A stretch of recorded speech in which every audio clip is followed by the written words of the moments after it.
ये कौन योग्य होंगे, कितना एलिजिबिलिटी होना अनिवार्य है, मिनिमम एज क्या होगा, मैक्सिमम एज क्या होगा, क्या केवल बिहार वाले योग्य होंगे या फिर ऑल ओवर इंडिया वाले योग्य होंगे, नोटिफिकेशन कब आ रहा है, कितने तारीख को आ रहा है और कब तक सिलेक्शन हो जाएगा, कितना सीट पर। बिहार सरकार बीएससीबी के माध्यम से एक नया ऑर्गेनाइजेशन बनाया है, नया एक बॉडी बनाया है, ऑर्गेनाइजेशन नहीं बल्कि बॉडी बनाया है, बीईटी नाम से, बिहार एलिजिबिलिटी टेस्ट।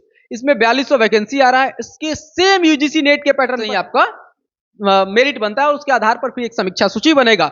उस समीक्षा सूची के आधार पर जितने खाली जगह हैं, रिक्तियां हैं, उनको जारी किया जाए। लेकिन जो मेन सब्जेक्ट है उसमें कोई थोड़ी डाउट थोड़ी है, वहां तो होना ही है, मेन सब्जेक्ट पे रहेगा, उसमें कोई डाउट नहीं है। अब जो एक्स्ट्रा सब्जेक्ट है, जैसे लैंग्वेज में भी जेएनयू में जाइएगा तो आपको 80% वैकेंसी बिहार का ही होगा, तो बेहतर बात है। आप जेआरएफ नेट क्वालिफाइड है, कैसे प्रिपरेशन करें, थोड़ा सा अगर हिंट्स दे दे तो ज्यादा बेटर रहेगा, क्योंकि लोग देख तो लिए, सब कुछ जान गए हैं। देखिए, बिहार में अभी टीआरई 3 के द्वारा शिक्षकों की बहाली हुआ है और 3 तारीख से लेकर के 15 तारीख के बीच में तमाम स्टूडेंटों को विद्यालय में जो है वो ज्वाइन कर लेना है। ये टीआरई 3 की मैं जिक्र कर रहा हूं, वही टीआरई 3 जो बिहार लोक सेवा आयोग द्वारा कंप्लीट हुआ है। लेकिन सबसे बड़ा एक प्रश्न उठ रहा है कि शिक्षा विभाग तो बड़ा अच्छा काम कर रहा है बिहार में सर, शिक्षा विभाग बहुत अच्छा काम कर रहा है कि चाहे रात्रि प्रहरी हो, गार्ड का नौकरी हो, टीचर का नौकरी हो, या फिर सहायक का नौकरी हो, या फिर प्रोफेसर को लेकर तमाम चीज को लेकर जो है वो विभाग जो है वो आगे बढ़ चढ़ कर काम कर रही है। अभी जो है बेट बिहार एलिजिबिलिटी टेस्ट को लेकर आज हम डिटेल में इस वीडियो में बात करेंगे, क्योंकि कहा जाता है कि इस महीना के लास्ट तक नोटिफिकेशन बेट बिहार एलिजिबिलिटी टेस्ट का भी जारी किया जा सकता है। इसमें कौन योग्य होंगे, कौन अयोग्य होंगे, कहाँ के स्टूडेंट आवेदन कर सकते हैं, नोटिफिकेशन कब आता है, कितना पैसा लगेगा और कौन कौन सब्जेक्ट वाले होंगे, तमाम ऊपर हम बात करेंगे। हमारे साथ मृत्युंजय सर है बात करने के लिए, जो कि खुद नेट जेआरएफ भी क्वालिफाइड है, साथ यूपीएससी प्रिपरेशन भी मतलब खुद करते हैं और पीसीएस को पढ़ाते भी हैं, आप लोग अच्छे प्रकार से जानते हैं। सबसे पहले बहुत बहुत स्वागत है sir the times of Bharat. Thank you so much. और बहुत अच्छा बात इन्होंने कहा विकी जी, खासतौर पर शिक्षा विभाग का बहुत सारा इंफॉर्मेशन एक्वायर करते हैं और आप लोगों तक बताते हैं।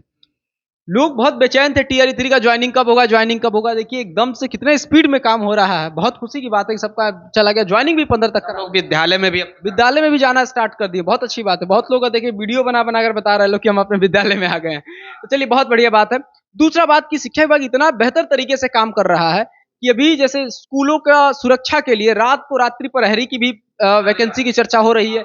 उसके बाद जो कॉलेजेज हैं, जिन कॉलेजेज में असिस्टेंट प्रोफेसर की चर्चा लगभग लास्ट 6 महीने से चल रहा था, उन 6 महीने के बाद अब सुनने में आया है, सुनने में क्या है कि कुछ सूत्र ये बता रहे हैं कि लगभग कंफर्म है कि 4200 लगभग सीटों की अधिसूचना आने वाली है इस महीने के अंतिम तक। अब सवाल आता है कि अब तैयारी किस तरह से करना होगा और क्या क्या मापक होगा, किस किस तरीके से सरकार एग्जाम लेगी, इन सब पे थोड़ा बहुत हम लोग चर्चा कर लेंगे ताकि आप लोगों तक सही सूचना पहुंच जाए। ये जो बेट होने वाला है, पहले कहा जाता था पेट या फिर सेट के नाम से जाना जाता था, और केंद्र में वही नेट जेआर जो है यूजीसी एग्जाम कंडक्ट करती है वो होता है।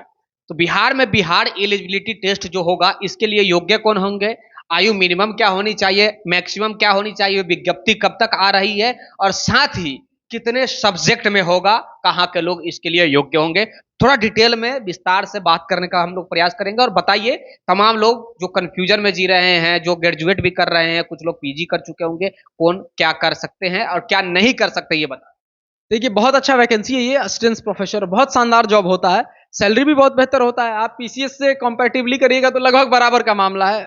21 हो सकता है, 19 नहीं, 20 नहीं होगा, 21 हो सकता है। बहुत शानदार जॉब है। केंद्र में इसको यूजीसी लेता है, यूजीसी नेट लेता है और नेट जेआरएफ लेता है। उसके बाद आपका एक इंटरव्यू होता है, इंटरव्यू होने के बाद आप कॉलेजेस में जो भी है उसका, हर कॉलेज का अपना अपना अलग है, जैसे ड्यू का अलग है, जामिया का अलग है, जेएनयू का अलग है। उसी तरह से बिहार में बिहार सरकार बीएससीबी के माध्यम से एक नया ऑर्गेनाइजेशन बनाया है, नया एक बॉडी बनाया है, ऑर्गेनाइजेशन नहीं बल्कि बॉडी बनाया है, बीईटी नाम से, बिहार एलिजिबिलिटी टेस्ट। इसमें 4200 वैकेंसी आ रहा है। इसके सेम यूजीसी नेट के पैटर्न पर पेपर हो रहा है, पेपर 1, जिसमें कॉमन क्वेश्चंस होंगे जैसे होता है वैसे। लगभग जो हम लोग की सूचना है कि 100 नंबर का उसमें पेपर होगा, 50 क्वेश्चन होंगे, 2-2 नंबर का क्वेश्चन होगा। दूसरा पेपर 2 होगा जिसमें 100 क्वेश्चन होंगे, 100 क्वेश्चन 200 नंबर के होंगे। पेपर 1 और पेपर 2 दो लिया जाएगा और उसके आधार पर आपके मेरिट बनाया जाएगा और मेरिट बनाकर कॉलेजों में जो रिक्तियां हैं असिस्टेंट प्रोफेसर का, उसको भरा जाएगा। ठीक, ये बात रहा। सवाल आता है कि एलिजिबिलिटी क्या होगी, लेवल क्या होगा, ये दोनों बड़ा महत्वपूर्ण है। तो इसके लिए बहुत आसान तरीका क्या है कि यूजीसी नेट का आप प्रीवियस ईयर का पेपर उठाइए, उठाकर चेक कर लीजिए किस तरीके के प्रश्न आते हैं, क्योंकि शिक्षा मंत्री जी ने बहुत स्पष्ट कहा था, यदि आप लोग ध्यान दिए हो, कि पूरा यूजीसी नेट के पैटर्न पर होगा।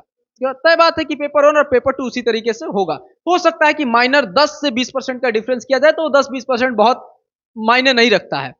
अधिसूचना आने पर वो भी 10-20% क्लियर हो ही जाएगा इस महीने के अंतिम तक। तो पेपर 1 में reasoning, maths, GS, general knowledge ये सब आता है। पेपर 2 में आपका जो संबंधित विषय है, जैसे यूजीसी नेट में देखिएगा तो कोड वाइज सारे विषय होते हैं 24-25 तक। तो वो सारा विषय में जैसे पॉलिटिकल साइंस है, हिस्ट्री है, ज्योग्राफी है, इकोनॉमी है, इंटरनेशनल रिलेशन है। इंटरनेशनल रिलेशन में भी जैसे इकोनॉमिक्स भी है तो इकोनॉमिक्स एंड इंटरनेशनल इकोनॉमिक्स अलग होता है, तो सबका अलग अलग होता है। उसी तरीके से आपके बीएड में बीएससी भी इसी तरीके की वैकेंसी पूरा कोड वाइज निकालेगा, सब्जेक्ट वाइज। आप फॉर्म फिलअप करिए, पहला पेपर पेपर 1 कॉमन और दूसरा में आपके सब्जेक्ट के हिसाब से वो पेपर होगा। और ज्यादातर मेरिट पेपर 2 के हिसाब से ही आता है। पेपर 1 को क्वालिफाइंग नेचर की तरह रखा जाता है और पेपर 2 के हिसाब से ही आपका मेरिट बनता है और उसके आधार पर फिर एक समीक्षा सूची बनेगा। उस समीक्षा सूची के आधार पर जितने खाली जगह हैं, रिक्तियां हैं, उनको जारी किया जाएगा। लोग अपना ऑप्शन भरेंगे कि इसी कॉलेज में हमको अपना योगदान देना है, हाँ योगदान देना चाहते हैं, तो उस हिसाब से फिर उस कॉलेज का मेरिट बनेगा और उस कॉलेज के मेरिट बनने के बाद आप लोगों का ज्वाइनिंग कराया जाएगा। तो मोटे तौर पे बहुत आसान जानते हैं विक्की जी, सबसे बढ़िया चीज क्या है कि सिर्फ एक एग्जाम के बाद सारा मसला क्लियर है कि एक एग्जाम होगा और उसके बाद सीधे ज्वाइनिंग वाली प्रोसेस। जैसे अभी बिहार में शिक्षकों की बहाली, अगर आप सीटेट वीटेट कुछ भी अगर क्वालिफाइड हैं, बस पीसीएस द्वारा यानी कि बिहार लोक सेवा का जो है एक टीआरई का एग्जाम में बैठिए, क्वालिफाइड कीजिए और जो है 1 से लेकर के 12वीं क्लास तक के आप शिक्षक बन सकते हैं। पहले तो सर 12वीं को भी कॉलेज के तौर पे देखा जाता था, जो हम लोग पढ़े हैं सर, लेकिन अब उसे 12वीं को भी विद्यालय में काउंट कर दिया गया है, +2। हाँ बिल्कुल, ये सही बात कर रहे हैं। जैसे टीआरई 3, टीआरई 4, टीआरई 2, टीआरई 1 हुआ, सेम उसी तरह आप लोग का भी होगा। योग्यता, पहले योग्यता सबसे जरूरत है कंफर्म कर देना कि आप पीजी हैं, पोस्ट ग्रेजुएट हैं जिस सब्जेक्ट से, उस सब्जेक्ट के असिस्टेंट प्रोफेसर लेक्चरर बनने के काबिल हैं, आप बन सकते हैं, कोई इसमें दिक्कत नहीं है। पीजी एकदम कंप्लीट चाहिए या अपियर चाहिए? नहीं, अपियर तो नहीं देगा, अपियर नहीं देगा, हाँ कंप्लीट ही देगा। अपियर देने के चांसेस कम है, अब दे दे तो अलग बात है, लेकिन जिस हिसाब से अधिसूचना लग रहा है अपियर नहीं देगा। सब्जेक्ट की बात किया जाए तो आपने बताया कि पीजी क्वालिफाइड होना चाहिए, पहले पीएचडी था जहां तक मुझे जानकारी। पीएचडी, हाँ पहले पीएचडी था, बहुत सारे नियम थे, एक ही नियम नहीं था, पीएचडी संशोधन कर दिया गया है, तो अब स्टूडेंटों को फायदा इससे पहुंच रहा है क्योंकि पीजी कर चुके स्टूडेंट भी प्रोफेसर यानी कि असिस्टेंट प्रोफेसर बन सकते हैं। सब्जेक्ट क्या रहेगा ये पीजी के साथ अगर देखा? देखिए पीजी में जो आपका सब्जेक्ट आपने जो रखा है, जैसे पॉलिटिकल साइंस से पीजी कर रहे हैं तो पॉलिटिकल साइंस के असिस्टेंट लेक्चरर बन जाएंगे। इसके तमाम कारण है और ये बहुत अच्छा पहल है। आप तरीके से देखिए, बहुत लोग ऐसे करते थे, तमाम तरीके से पीएचडी कर लेते थे। अब जो पीएचडी कर लिया वही एलिजिबल है, तो सीट तो वेरिएबल आएगा, 4200 ही आ रहा है तो आएगा। अब उसमें जो पीएचडी किया है वो भर देगा, लेकिन बहुत ऐसे लोग हैं जो पीजी ही किया है लेकिन उनके पास नॉलेज अच्छा है, वो नहीं दे रहे थे। तो बिहार सरकार की तारीफ होनी चाहिए, बीएससीबी की भी तारीफ होनी चाहिए कि ऐसा उसने पहल किया है कि नहीं भाई, आप पीजी हैं, आपके पास सक्षम है, आप नॉलेज है, आप एलिजिबल हैं, तो आप आइए एग्जाम दीजिए, कम्पिटिट कीजिए, चाहे आप पीजी हो या पीएचडी हो, कम्पिटिट कीजिए, कंप्लीट करके असिस्टेंट लेक्चरर बनिए। ठीक है, आप में काबिल है, एग्जाम निकालिएगा, ट्रेनिंग छोटा सा कराएगा, आपको लेक्चरर बना देगा। उसके बाद साथ में पहले भी होता रहा है, जब आप बड़े यूनिवर्सिटियों में जाइएगा, जेएनयू में हो गया, डीयू में हो गया, जामिया में, तो आप नेट जेआरएफ निकाल लिए, साथ में आप अपना पीएचडी कर रहे हैं और साथ में उसी कॉलेज में एडहॉक के तौर पर कॉलेजों में पढ़ाने के लिए प्रोफेसर भेज देते थे। तो सेम उसी को एक पूरा रूल रेगुलेशन में बिहार सरकार ने ला दिया। तो बिहार सरकार और शिक्षा विभाग दोनों की तारीफ होनी चाहिए कि बहुत अच्छा पहल करके एक डायमेंशन बना दिया कि हाँ इस तरीके से अब हम लोग, अब साथ में जो असिस्टेंट प्रोफेसर होंगे चाहे तो पीएचडी भी साथ कर सकते हैं, ऐसा प्रोविजन दे, शायद आगे चल के ऐसा दे। सब्जेक्ट में देखा जाए तो कितने सब्जेक्ट का जो है, ऐसा कुछ दिन पहले एक खबर आया था जो कि मैं खुद खबर चलाया भी था, इसमें कहा जाता था कि 20-22 सब्जेक्ट का ही आएगा, लेकिन सब्जेक्ट की देखा जाए तो बहुत ऐसे सब्जेक्ट है जो हम लोग शायद जानते भी नहीं होंगे, सुने भी नहीं होंगे, लेकिन लिखित तौर पे अगर आप देखेंगे तो बहुत सारे सब्जेक्ट होते हैं। तो क्या कौन कौन कुछ लिमिट रखा गया जा रहा है या फिर जितने सब्जेक्ट हैं हर सब्जेक्ट का? देखिए दो बातें हैं। पहला बात कि आप यूजीसी नेट को देखिएगा तो काफी सब्जेक्ट होते हैं, चाहे म्यूजिक हो जाए, म्यूजिक के बाद भी लैंग्वेज के बहुत सारे 44 सब्जेक्ट मेरे हिसाब से, हाँ ज्यादा बहुत सारे सब्जेक्ट होते हैं यूजीसी नेट के हिसाब से। लेकिन ये सब्जेक्ट कितना रहेगा ये बीएससीबी के विवेकाधिकार पर ही निर्धारित है।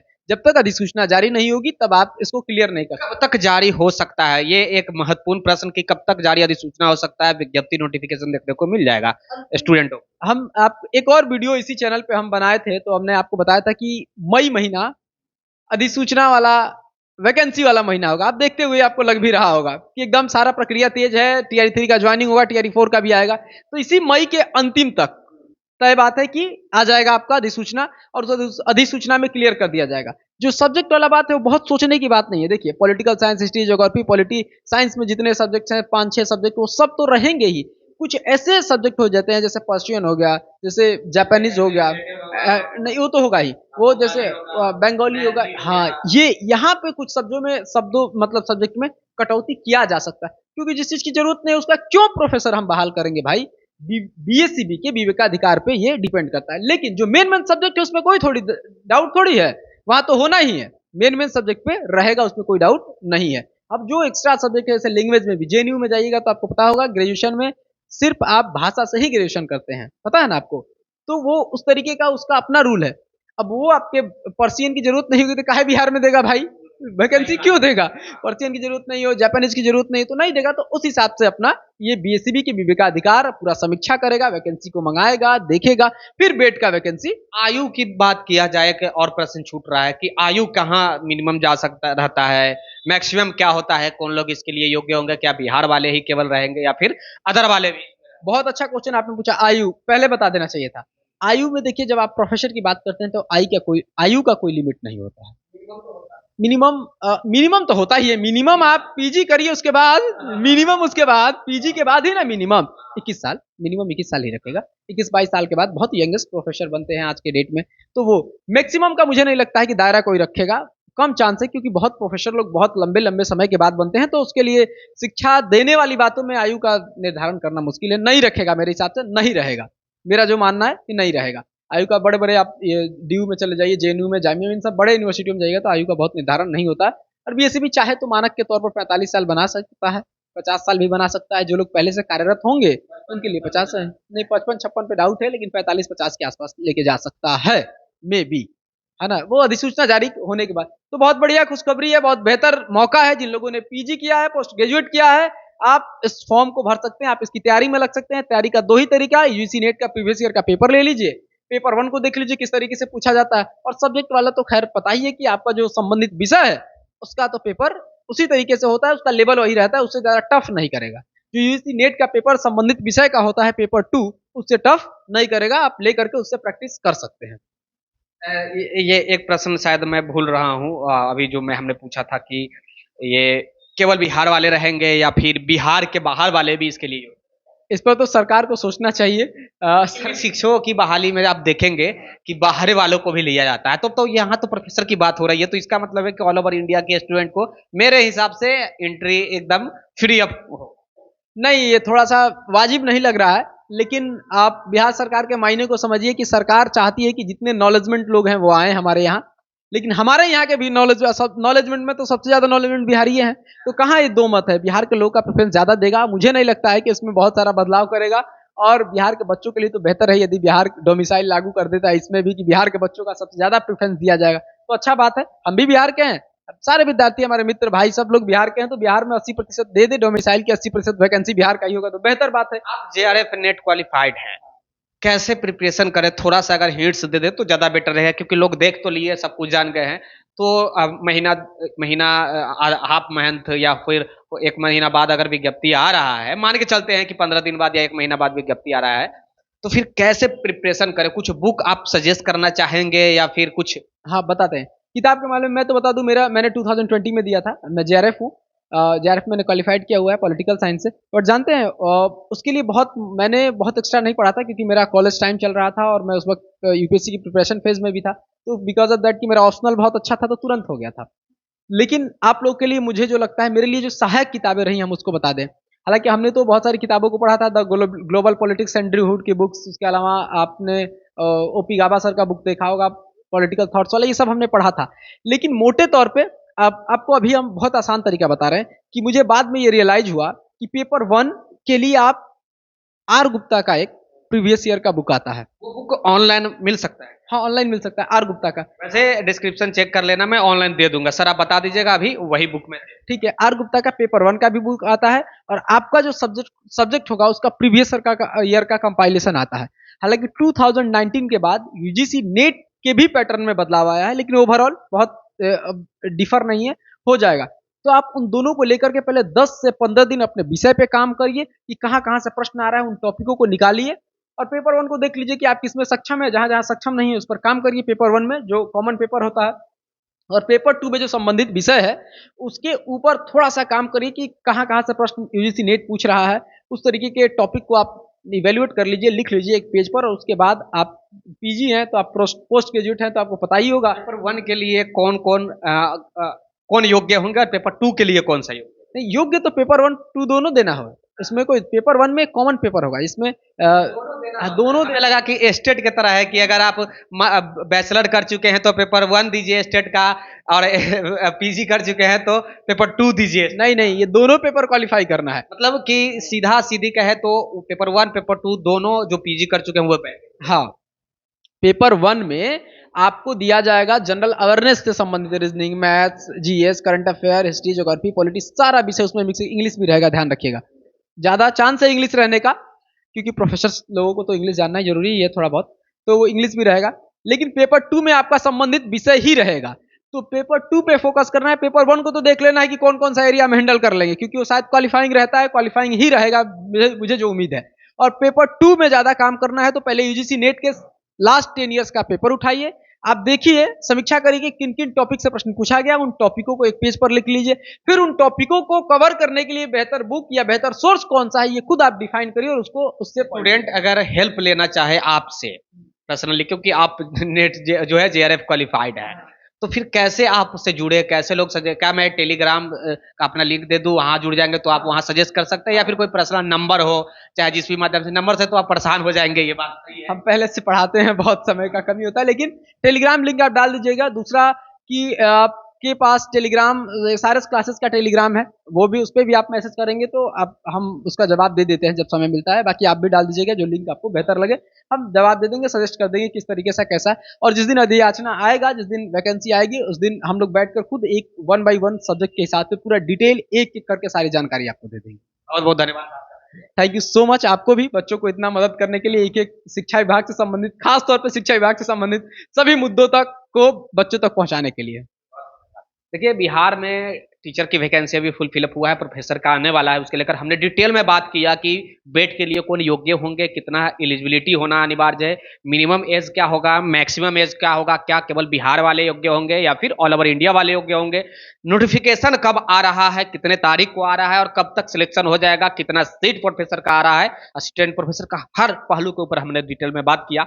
मुझे लग रहा है कि अब सर कोई प्रश्न नहीं छूट रहा होगा स्टूडेंटों का। इसके बावजूद किसी भी प्रकार का प्रश्न छूट रहा हो तो जरूर कमेंट कीजिएगा, जवाब देंगे। मतलब हमारे साथ जो भी लोग हैं जुड़े हुए, सब लोग मिलकर जवाब देंगे।